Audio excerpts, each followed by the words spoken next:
Hello everyone, my name is Chiphead99 and today I'll be talking to you guys about all the movies I've seen in the past 2 months. It's been a long time since I've done a video collaboration with all the movies I've seen recently.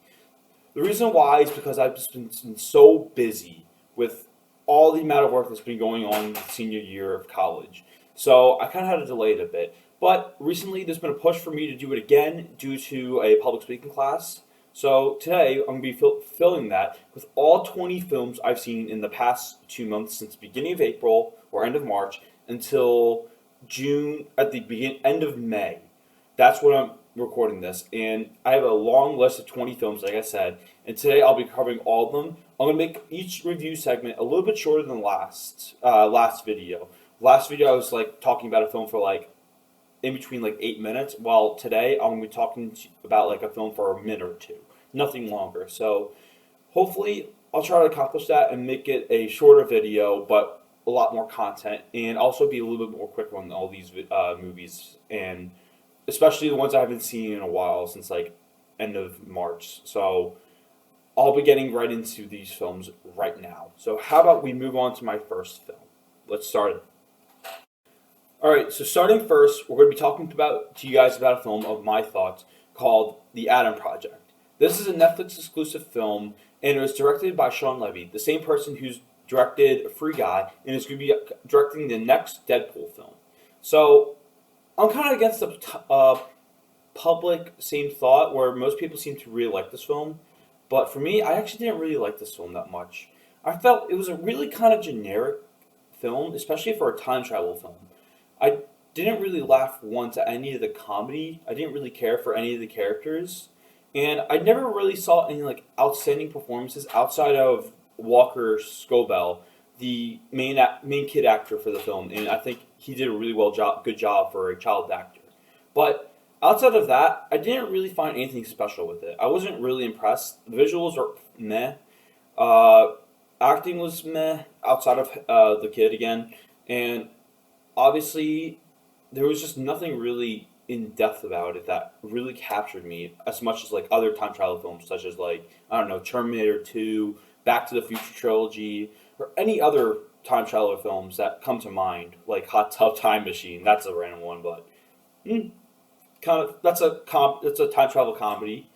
And yeah, this is kind of one of the weaker films I've seen in the past month. It's not the worst. I'll get into that later, but it's just nothing that really stands out to me, and I actually almost kind of forgot about this film.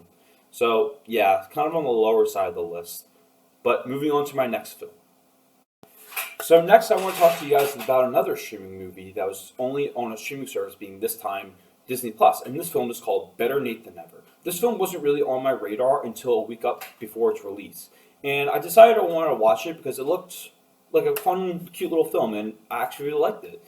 While I don't really remember too much from like the characters' names and everything, I really did like the lead actor, being Ruby Wood.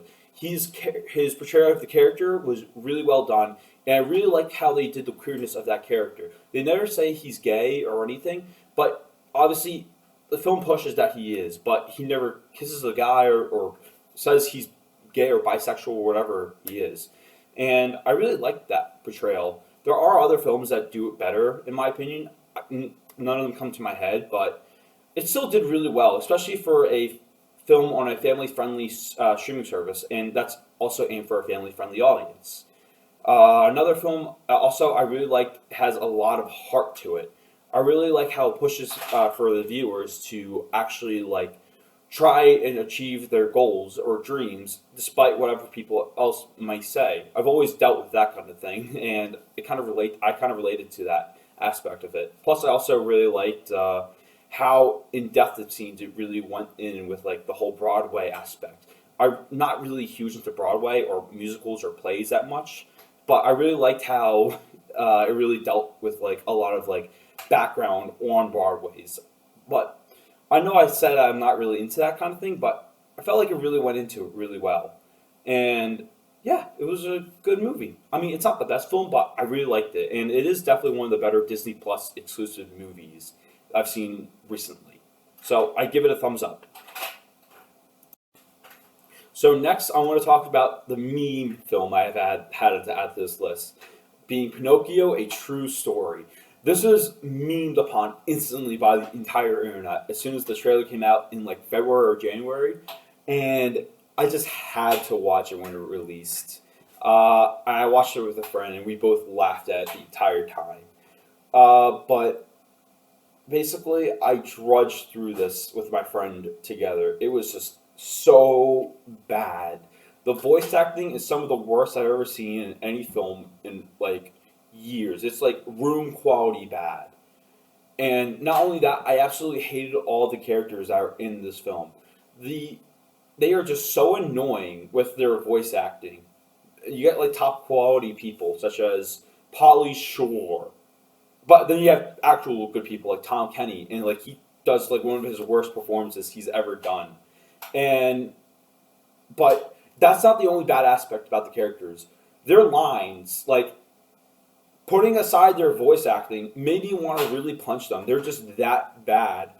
And not only that, there's like so many plot holes with this film. Like you can literally have like a character standing right here and like two characters standing right here, and they say like something bad or like something that makes that this character would hear, and they actually don't, even though they're like distance apart, and they could change the entire story like that. I'm like, and there's like some other like really bad plot holes throughout this entire film. Not only that, but animation is absolutely terrible. It's like 2000s like directed to video DVD movie quality. I know this is direct to video DVD quality, but still, like the water effects in this film are like literally worse than something like on like A Bug's Life from like 1997 or 8. I forget what year, but it's just awful. This film is just awful. I obviously do not recommend, and I kind of don't recommend when you watch it for the laughs, like everybody else did. So this is by far the worst film I've seen in the past 2 months. I do not recommend it. So next up is another animated film. We're going on a little trend here, and it's Apollo 10 and a half, A Space Age Childhood. Now, this is something that really caught my eye when the trailer released for Netflix back in March. I really like the animation style that this film was going for. I think it was like rotoscoped or something like that, I think people were saying. I don't know the official terminology for it, but it was very beautiful, and I loved what they've done with it.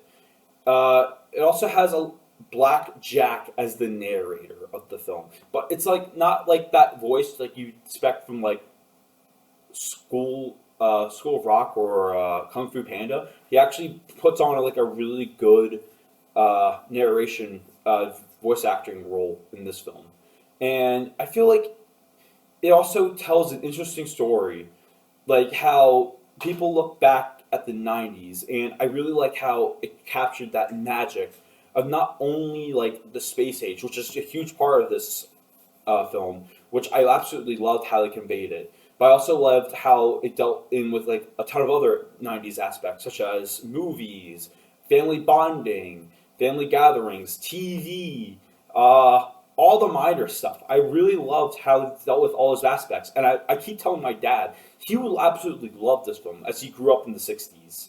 So, so I recommend you watch it. It's on Netflix, and it's a really good movie. I think it's like an hour 40 minutes, and I think a lot of people will really dig this movie. I definitely recommend it. It's really good. So next up is kind of a sort of animated film again, being Sonic the Hedgehog 2.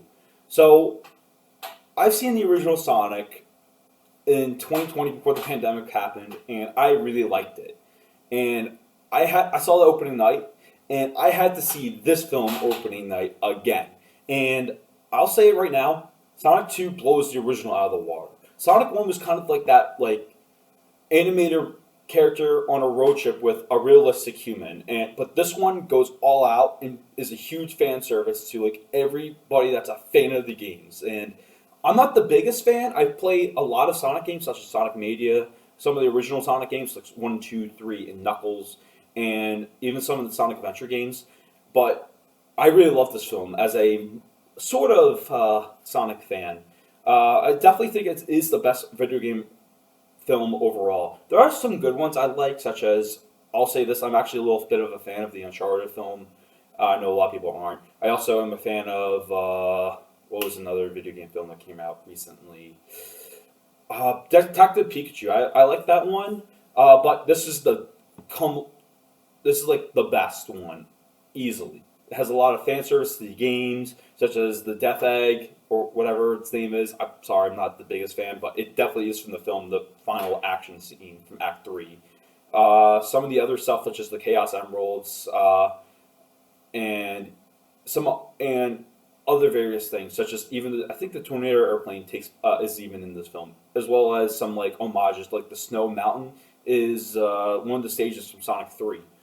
It's just a lot of care went into this, and I really approve of this film for that. It's not like other films where like, oh, let's just put like a main actor like character that everybody knows and like for real, and let's just do like a half-ass job of creating the video game. I know that's basically Uncharted, but I still like that film. But this film really went off, and even brought some of the voice actors, such as Colleen. I forget her name, but the voice actress for Tails. She did a really good job for Tails, and I approve of it. I will say some of the human stuff did drag back a bit, such as like this things towards like the 2/3 mark, where like there's like this thing about marriage. I really didn't care about that thing at all. I I bet like a lot of people don't, but yeah, that was kind of the lowest point. But so there were some highs, especially that post credit scene. I was legit shouting right next to my friend, and like a lot of the entire theater was, and I'm very happy. I cannot wait for the next film. All right, and next is the big one. My favorite film of 2022 so far, and it cannot be anything else except for Everything Everywhere All at Once. I saw the trailer for this back in December or November, whenever it came out, and I absolutely was hooked on it. I was like, I need to see this, like, now. And then it came out in March, limited run and only in Boston for my area. And I was like, well, I guess I have to wait and be quiet on the air because I don't want this spoiled. And I saw it in theater, big screen in front of me, and I absolutely loved it. Like, this is like one of those films that can change your perspective on life. It's an absolute masterpiece in every single way, from storytelling, VFX, characters, you action scenes. It's just perfect. Nothing, well, it'll be super hard to beat this film for best film for me this year. It's just amazing. There's amazing performances between Michelle Yeoh, or I probably butchered her name. I'm sorry. I'm terrible with foreign names. Michelle Yeoh, Ki Hong Kwan. I'm sorry again. I'm not trying to be racist or anything. I probably butchered their names really bad. Also, like, their performances are 10 out of 10, and I'm so happy. Ki Hul, or whatever his name is, he returned into acting after his kind of racist performance back in like the 80s with Indiana Jones and the Goonies. And I'm so glad to see him back to have his best performance yet, like ever. It's not even a close competition. It's his best. Not only that, but there's superb action. It's like Matrix quality action. When I was in the theater, I was like, this is like modern day Matrix. Not Matrix Resurrections, but like actually amazing. Uh, and like I said, the VFX are absolutely mind blowing. And to think this is only 5 VFX artists using like some of the like lowest common denominator VFX tools that people have access to, like commonly, that's insane. I don't know what the VFX tool they utilize, but I just know it's like one that's pretty common from what people have said. I don't not into VFX or any artistry on digital, but like, dude, that's like insane. And I really love the theme it portrays about caring about not just yourself, but everyone around you.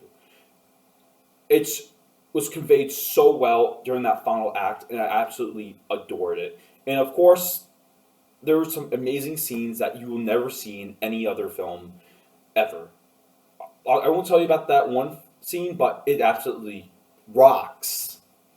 And obviously, this is the best multiverse film I've ever seen. Sorry to Doctor Strange, I'll get to you a little bit later, but you can't beat this. It's impossible. I give this film 10 out of 10, and I already say it, it's in my top 10 films of all time. I love it. I recommend you see it. So next is Doctor Sleep. I've absolutely loved the original Shining that released in the 1980s. My dad showed it to me ever since I was a kid, and I absolutely loved it. And I never read the book. I know Stephen King hates this film, but I absolutely adore this film, and I've actually wanted to see Doctor Sleep in for a very, very long time, since 2019 when it released originally. But I just haven't been able to due to college and everything else that's been going on in life during that time. And I'm just gonna say it. I don't really have much to say about this film. I haven't read the book for this film. I did, and I do love the performances Ewan McGregor and Rebecca Ferguson performed in this film. Nothing was just stood out to me, except for like that final act in the mansion. I know it's a little fan servicey, and like I said, I never read the original book, and it kind of was a little fan servicey towards the original movie, and maybe the original book for Doctor Sleep, but I actually really didn't like a whole much else outside of it. There were some cool aspects of it, but like a lot of it just kind of scratched my head. Like there's like this thing called The Shining. I don't know much about that. Like it's just nothing really stood out to me outside of that. And there wasn't a lot of horror before that final act. It just felt kind of its own thing, which not really a sequel to The Shining. It's like had this whole original thing, and then you just slapped The Shining to it at the very end. So I'm kind of mixed on this one. There's not a lot to say about it, I feel. So sorry, it's just okay, I guess. I'm sorry. I wish I had more to say. All right, now next up is a classic. Have you ever heard of a film called Citizen Kane? I've always heard of this film like all the time, and I was like, I think it's time I watched Citizen Kane since it's on HBO Max, and I did. And I'll just say it, I can see why people call this a masterpiece. And I'm not saying it's bad. I'm not. I absolutely love this film.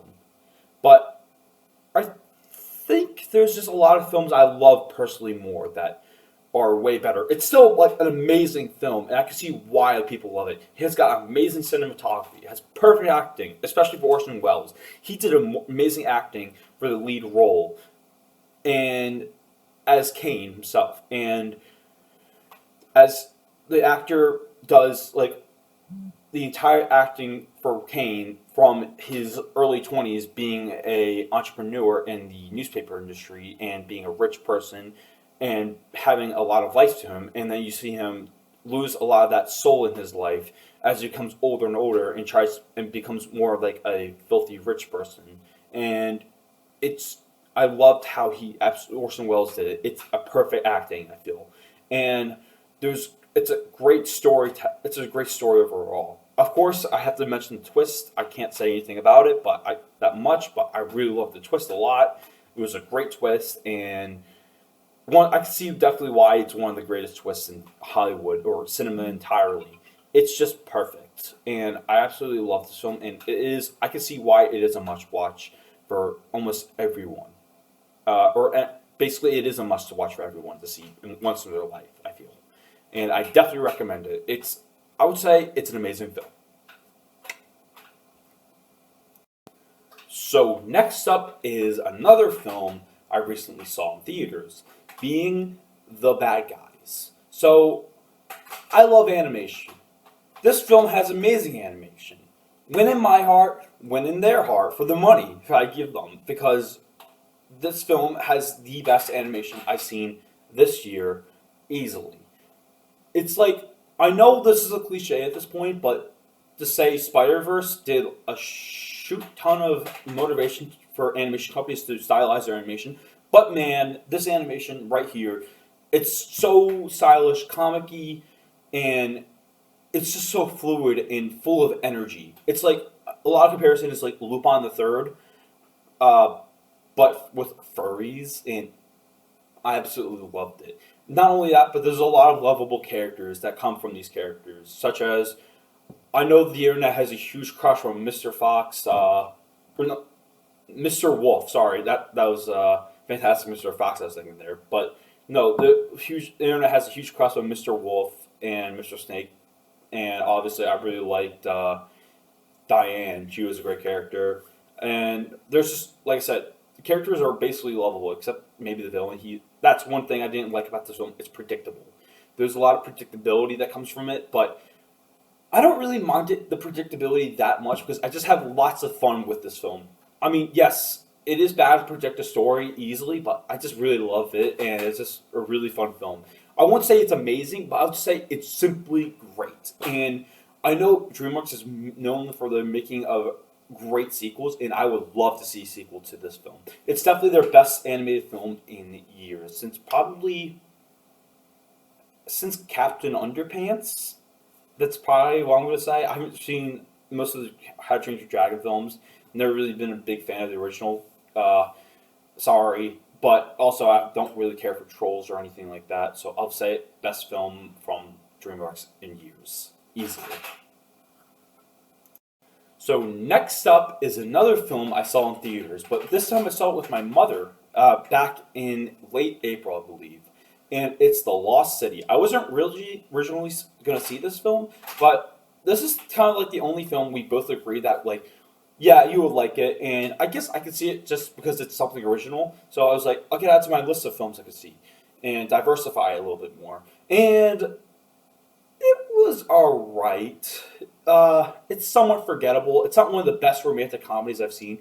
There are way better romantic comedies I've seen, such as the obvious one being Shaun of the Dead. That's one of my favorite films of all time. It's funny, and it does a little bit with the romantic side, but it's just so funny. It's like one of the best films and it's one of my favorite zombie films, so points to that. But back to The Lost City.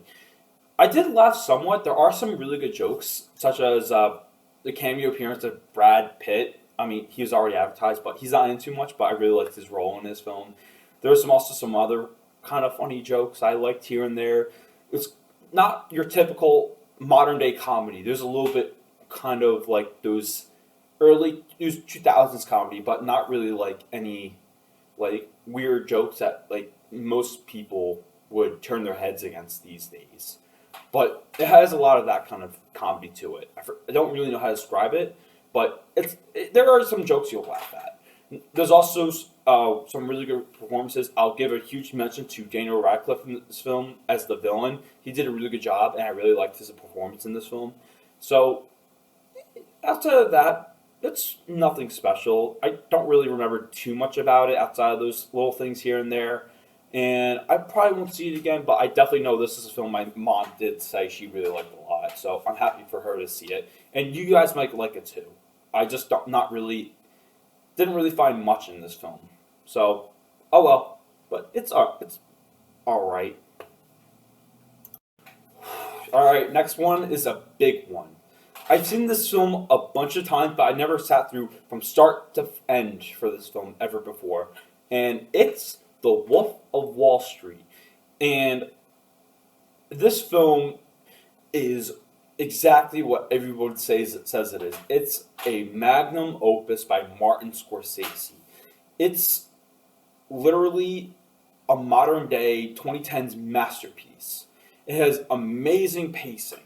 Like, it goes like full drive all the way through. No scene feels too short. No scene feels too long. It's absolutely perfect pacing. That's usually my huge gripe about movies usually, where pacing's pretty meh. But dude, this pacing is just absolutely perfect. And of course, this is one of the funniest modern day comedies I've ever seen. It's hilarious. And of course it has notarized for being one of the biggest uses of the F word of all time. I know using like, oh, F word funny, haha. No, there's a lot of other jokes in this film that really like stand out. Of course, there's the drug scene I absolutely love, where Leonardo DiCaprio goes on drugs with his friend. But speaking of Leonardo DiCaprio, he does in one of his best performances I've ever seen from him. No, it's actually, I'll say it's my favorite performance he's done with this film. I mean, there are films I haven't seen that star Leonardo DiCaprio, but I'll say it, this is probably my favorite performance, even better than like Titanic or anything. I absolutely recommend this film. It's a must see, especially for modern, like a lot of people that like modern day epics. It's an epic on the stock market, and like it's just so funny. It's you need to see it to watch, believe it. It's like I recommend it highly. It's amazing. One day after The Bad Guys, I saw the next big epic that headed to theaters, The Northman. Absolutely epic. There is no better word to describe Northman than epic. The scale, immense. The action, intense. The storytelling, absolutely surreal and unique to any film I've seen this year. I really like how minimalistic the dialogue is. It kind of reminds me of Mad Max Fury Road, where the main character of Max is usually very mute during that film. It's like that for this film, but on a much more immense scale. It's like Mad Max, but with Norse mythology and set in like 1300s or something like that. I forget where it takes place, but it's really dirty, gritty, violent, and intense and deep, and just overall a fun watch. I know this film didn't do well in the box office, which is sad, but this is probably one of my favorite films in recent memory, and definitely is probably my second favorite film of the year. I will say I like the director's last film, being The Lighthouse, more, but this film is still amazing. It's perfect. It's literally perfect, but I still like The Lighthouse, and it's still my second film, and I still prefer Everything Everywhere at Once, but do not take that back. This is like one of the grittiest films I've ever seen, and I really love the action, like I said, and finale was epic, and it just feels so rewarding when you watch that final scene. And again, it is predictable, like The Bad Guys, but it's just so fun, and it grips, it holds you tight, and it's just immense. You need to watch it to see it. It's simply near perfect. Alright, so next one is going to be a little bit of a controversial take, but this film is The Unbearable Weight of Massive Talent. I was kind of towards this film. Nothing really special. There was a lot of things I really liked about this film. I'll get into that later on, but I just felt like this film was a little bit too bloated. There was too many stories it wanted to tell. There were three main plots it wanted to tell, being the family plot, then it was the plot between Pedro Pascal and Nicolas Cage being like bromance together, and then there was like the spy plot. I really didn't like two of those plots. Obviously, the ones being the family and the spy one. I absolutely adored Pedro Pascal and Cage's acting put together. Their bromance was just absolutely fun and hilarious, and it led to the best scenes in the film, such as the Paddington scene, the one where they're on drugs, going all throughout the town, and just like chatting and being together and seeing Pedro Pascal's immense collection of Nicolas Cage film artistry. It's just, that's the best part of the films. But then you just get like, now it's time to talk about Nicolas Cage's bad family relationships. And there's also the spy stuff with like some princess from a foreign country being kidnapped, and Pedro Pascal and Nicolas Cage had to rescue her. That was kind of I wanted more of that Nicolas Cage and Pascal bonding, being together and having so much fun together. And you just don't get a lot of that. You get the best scenes in that with the Paddington film scene, but like, there's just not enough of it. You need more of that. If that film was just all that, this film would have been like an instant modern day comedy classic. But it was just too bloated, and you don't get that all that much outside of like, and that's obviously the main point they advertise, but you just don't get enough of that. So this was kind of like an to me again, kind of meh. Needed to do more of that comedy Pascal Cage thing, but it really didn't. But I can see why a lot of people do like this film. Next film I saw was Doctor Strange in the Multiverse of Madness. I will say I'm a big MCU fan. I've seen every film, and I've seen every single TV show that's been on Disney Plus. I haven't seen the Netflix shows or any of those other shows like Agents of Shield and all that stuff, but I will say I'm a fan. And I was looking forward to this film, and I will say I really liked it. I didn't love it and I didn't hate it. I absolutely loved all the Raimi touches, such as like all the different cuts, the different shots, the different angles, the different cinematography, all the extras in the background, making the scenes more lively than your usual MCU film. All the color, saturation, all that. But there felt like there could be more to it. There was just a lot that I feel like does still have that generic MCU feel to it, such as some shots, some pace, some dialogue, some script stuff, and obviously, I guess has to fit all within that timeline. So that I guess there's constraints about character developments and character interactions and other kind of stuff like that, and character appearances, which I'll get into. But I feel like I wish this film was specifically made like Raimi, for Raimi, and completely done by Raimi. Kind of like what James Gunn and Taika Waititi have with their films in the MCU, but I wanted that for Raimi. I absolutely loved what he did here, but I wanted more. I also love the characters and their stories in this film. I really like what they did with Doctor Strange with his character development for trusting in others rather than trusting just in himself and what he thinks is right, which is from what he does from Endgame to now. I feel like they did that really well. And not only that, I also really love Scarlet Witch in this film. She was a really cool badass in this film, and I will say she does have some really fun stuff in this film, such as her uh, possessing other bodies in other dimensions or multiverses, and I really love that. Plus, she also has some really good fight scenes, and she just has really good dialogue in this film. It's just and her performance from her actress is just immense and almost perfect. Also, I will say this film has great visuals. It's great, but it could have been way better if they gave that Raimi touch more. Also, I will say cameos. I really did like the cameos, even though they were like a lot of them were just like one and gone after a few minutes. I really liked what they did, and I will say I really did like that actor that played that one character. You know the one, if everybody saw it, and of course there were. I didn't like the first post credit scene, but I really loved the second post credit scene. I won't say who it is or what it's in it, but it has a lot. It has that Randy charm, I'll say, to it. All right, so next up is another Disney Plus streaming service film, being Chip 'n Dale Rescue Rangers. I'll say this first: I've never seen the original Rescue Rangers TV series in the '80s because I was born in 1999. So I don't have too much background on that cartoon show outside of a few things here and there. But this one was just not good.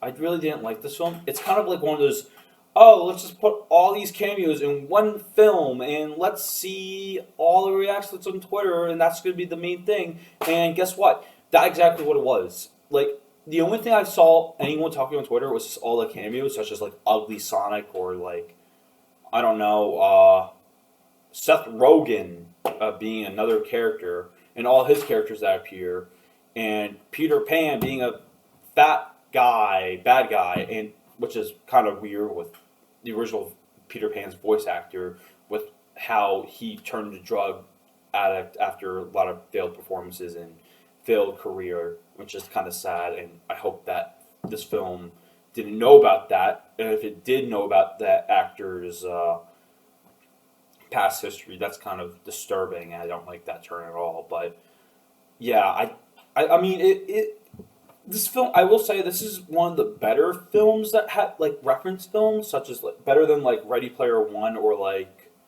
other films such as like Ralph Breaks the Internet, but it's still not that good. I will say the animation is weird at times. I do like what they did with like the J.K. Simmons clay guy. He looks cool, but like there's some other weird animation. Like I don't like what they did with the traditional animation. They said like, oh, traditional animation, but it's CG with a filter over or like a animation style over it. It's not traditional CG animation. It's just a CG model that looks like it is, and it's not. So it's not. It doesn't. It isn't really traditional animation. But the film say, "Oh, it is," but it isn't. So it and the film comments on like how animation styles varied over time, and it thinks it's smarter than it is, but it really isn't. This film's not really smarter than what it think it is. So yeah, and not only that, but the story's kind of predictable. I was like, oh yeah, this character's the bad guy. When I second time I saw them in the film, so I was like, yeah, and yeah, this film's just not that fun. I don't recommend it. It was just felt like a commercial for all these other properties, and yeah, I just don't recommend it. It's not good. Next up is a big comfort film for me, My Neighbor Totoro. One of the most comforting films you could possibly watch ever. I mean, it's a Ghibli film made by Miyazaki, and it's just a peaceful film about family, a small family growing up in a rural Japanese village. And it's just a peaceful, fun, relaxing film that you can just put on whenever you're having a bad day and it'll make you have a smile. This is probably one of my most comforting films I've ever seen, and I will say I've seen this film before, but I absolutely still love this film. It's just relaxing. It has a lot of lovable characters to it, such as Totoro and the two girls, May, and I forget the other girl's name, but I absolutely love them. They're just like adorable together. All right, that sounded a little creepy, but don't take that. I also it's just also the animation is just really soothing and just beautiful. I absolutely This is probably one of my favorite Ghibli soundtracks. I absolutely get lost in it every time I hear it, and it's just a beautiful film, and it's near perfect. It's one of my it's not I wouldn't say it's my favorite Ghibli film, but it's up there. I absolutely love it, and it's recommended. Next up is another Ghibli film, another one I've seen, being The Wind Rises. This is one of the most underrated Ghibli films I've seen, and it's in my top three favorite Ghibli films. I absolutely love this film. It's a tragedy in a way where it deals with how this character had this love, Jiro. He had a love for aircraft, but his life had to move away from his dream in a way, and he had developed planes that were made specifically for war, not for just flying, and wanting to innovate and look into the love of aircrafts. He had to build weapons for war, and the world looked at him and saw him as a bad person. But this film is kind of a redemption film, and gives him that, oh, he's not that bad of a guy at all. And it's a beautiful film. I really loved it. It's just not only that, of course, I have to mention the animation. It's obviously one of Ghibli's best animated films yet. It's beautiful. There's nothing, I haven't seen one frame of animation that looks weird or wonky in any way. There's so many little details, such as like the way the glasses make the Jiro's eyes look weird in in the eye reflection or whatever it is. It's just perfect. And of course, as an engineer, I also really appreciate this film for like how it deals with plane buildings. It does a lot of with like the inner workings of like how planes are built and like the engineering, all that kind of stuff. And as an engineer, I really appreciate it. I really love like the small details and like touches, like how they do blueprints, how like all these little things, like all these little like contraptions such as nuts and bolts all come together. It really gets my itch for engineering. And it also has a huge heart and a love letter from Miyazaki, as it was supposed to be his final film before coming back in 2017 to do his next film, How Do You Live? I think that's what it's called. And you could see this is what was supposed to be his final film, dealing a lot with like retirement, making your dreams, and a lot of like that kind of stuff within this film. And I would say this would have been his best film to go out with, but I can't wait to see what he does next. Amazing film, and I absolutely think it's one of his most underrated films to date. All right, next up is a film I've never seen before, The Evil Dead, the original. I usually do not care for horror films. I'm not really a big fan of like being scared and jumped out, and I'm not really a big fan of gore. But I will say, this film has a lot of gore in it. Like, holy crap, I felt like I had to go to the bathroom at least like once or twice, especially towards the end. Like, when, like, all that mold came onto, like, a lot of the claymation, like, character models. Like, all that gore kept gushing out, like, more and more. It was, like, insane. But I'll get to that. I will say one thing I really didn't really care about in this film was I didn't really care about the characters that much. I don't remember any of the Kanes outside of Ashley and Dina, I think her name is, the girlfriend for Ashley. Uh, I really didn't care for any of the other characters at all. Like, I was like, oh yeah, he's dead, okay. Uh, but there was so much care and love put into this project by Sam Raimi, and I could see him doing an amazing sequel for this film. Well, guess what? He did that amazing sequel with Evil Dead 2.